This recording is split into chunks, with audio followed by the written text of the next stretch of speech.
Azerbaycan son aylarda yine de İran rejiminin alçak saldırısına uğrayıp ve Azerbaycan'ın genç kuvvelerini, o cümleden siyasi veya medeni aktivistlerini hapse almıştır. Yürüş Mihrəlibəyli, İbrahim Rəşidi Savalan, Milad Cəlili Elşən 2 aydan aşkındır ki İran rejiminin zindanına məruz qalmışlar. 2 aydan artıqdır ki Yürüşün ailəsi onun harda olduğundan belə hələ xəbərdar değildir. Birinci ağla gələn sual: bu gənclər nə etmişlər? Hangi cinayəti işləmişlər ki zindanda qalmanı haqq etmişlər? Hər kəsdən çox İran İslam Cumhuriyyəti bilir ki bu gənclər heç bir cinayət işləməmişlər.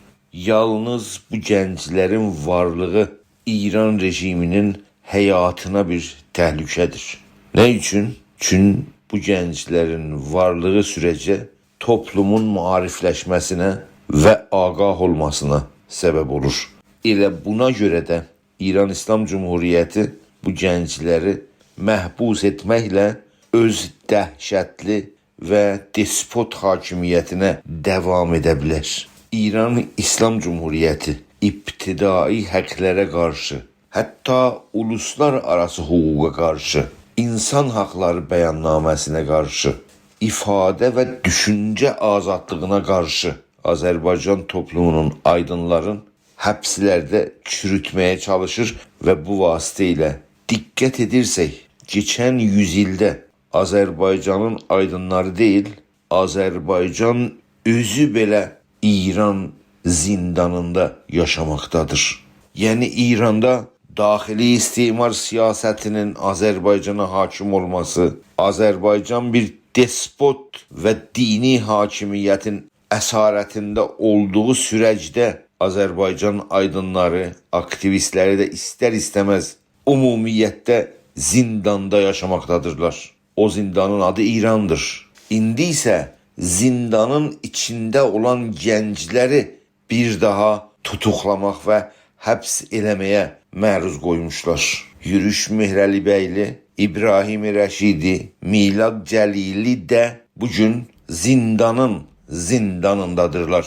Diqqətlə baxdığımızda qeyri-fars xalqlar, o cümlədən Türk xalqı Azərbaycanda geçən yüzildə bu istimari əsarət sayəsində şikəncə olmaqdadırlar. Aydındır ki bugün gənclərimiz və adını çəkdiyim milli mədəni fəallarımız İran rejiminin zindanlarında şikəncə olmaqdadırlar. Adını çəkdiyim hesab ilə bugün o gənclərimiz İran İslam Cumhuriyyətinin zindanında şikəncələrin şikəncəsini görürlər. Özbaşınalıq, alçaqca davranış, əhanətli rəftar İran İslam Cumhuriyyətinin məmurunun özəlliyidir. Bu rejimin geçən 40 neçə ildə qaranlıq tarixinə baxdığımızda zindan, işgəncə və ölümdən sonra bu ölkənin gənclərinə bir şey verməmişdir.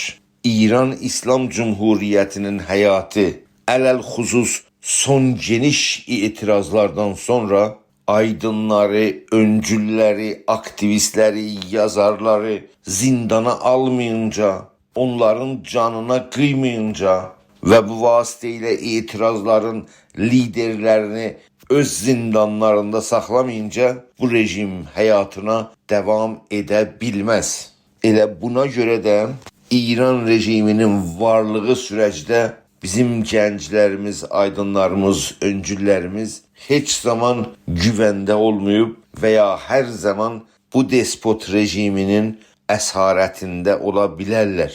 İranda, o cümlədən Azərbaycanda bu zindanların qapısını sındırmaq yalnız İran İslam Cumhuriyyətinin devrilməsindən və değişilməsindən keçir. Elə buna görədir ki, bugünkü məhbusların azadlığın tələbi İran rejiminin devrilməsinin və çevrilməsinin şüarını vermək deməkdir. Her toplumun siyasi ve medeni öncülleri o topluma değişim yelini estirmektedirler.